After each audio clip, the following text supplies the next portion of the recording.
Les céréales du petit-déj, les biscuits pour l'apéro, les plats tout prêts. On en a tous dans nos placards, pas vrai? C'est pratique, c'est clair, mais est-ce qu'on s'est déjà demandé ce qui se passe vraiment à l'intérieur de notre corps quand on en mange?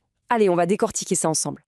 Alors, voilà notre plan de match pour y voir plus clair. D'abord, on va définir ce que c'est un aliment ultra transformé. C'est quoi la différence avec un simple plat en conserve? Ensuite, on verra l'impact direct sur notre corps et aussi sur notre cerveau. Vous allez voir, c'est fascinant.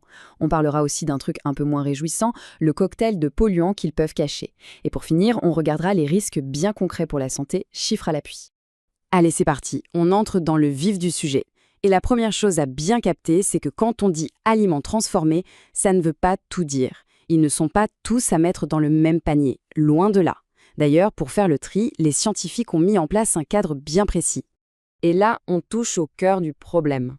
Un aliment ultra transformé, qu'on appelle aussi AUT, c'est pas juste un légume mis en boîte. Non, non. C'est ce qu'on appelle une formulation industrielle. Imaginez un peu le truc. On prend des ingrédients, on les décompose complètement pour en extraire juste les sucres, les graisses, les protéines, et ensuite on réassemble tout ça artificiellement en y ajoutant plein d'additifs.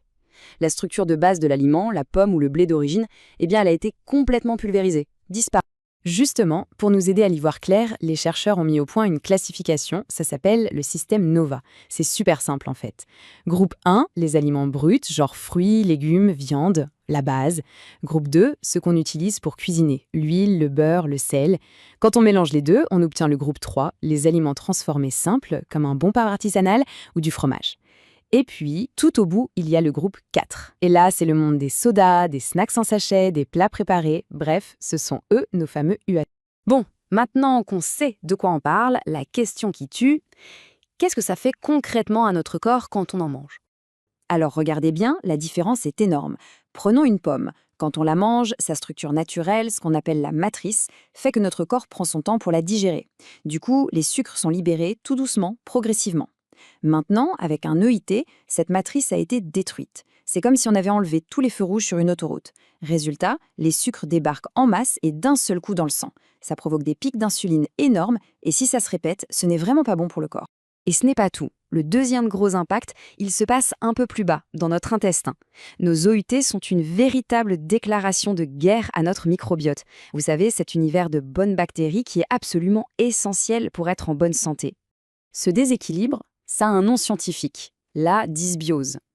En gros, qu'est-ce qui se passe? Certains additifs qu'on trouve à la pelle dans les UET, comme les émulsifiants par exemple, ils s'attaquent directement à la paroi de notre intestin. Une sorte de bouclier protecteur. Et en l'abîmant, cette barrière devient poreuse. Imaginez un mur qui commence à avoir des trous. Une vraie passoire. Et la conséquence de cet intestin passoire, elle est immédiate. Des petits morceaux de bactéries qui devraient rester à l'intérieur se retrouvent à passer dans le sang. Forcément, notre système immunitaire, il voit ça et il se met en mode alerte rouge permanente. Et ça crée ce qu'on appelle une inflammation chronique de bas grade. C'est une petite inflammation, mais elle est là tout le temps, partout dans le corps. Mais l'impact n'est pas que physique, loin de là. Il y a aussi toute une dimension psychologique, cérébrale. Ces aliments, ils ne sont pas juste pratiques, ils sont carrément conçus scientifiquement pour nous rendre accros. Dans l'industrie agroalimentaire, il y a un concept qui fait un peu froid dans le dos, le point de félicité.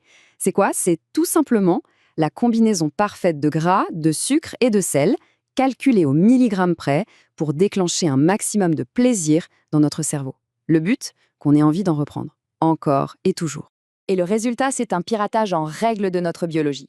D'un côté, ces produits surstimulent notre circuit de la récompense. C'est une grosse décharge de dopamine qui nous fait nous sentir bien sur le coup.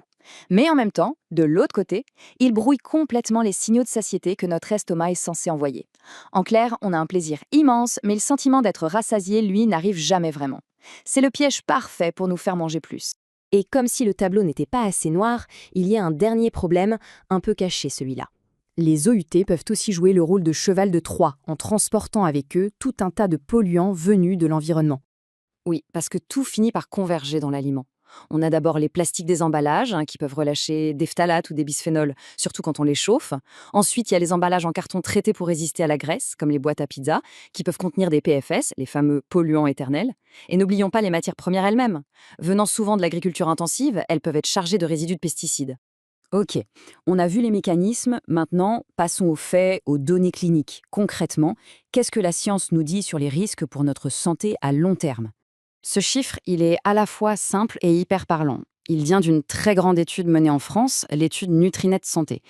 Et il dit quoi?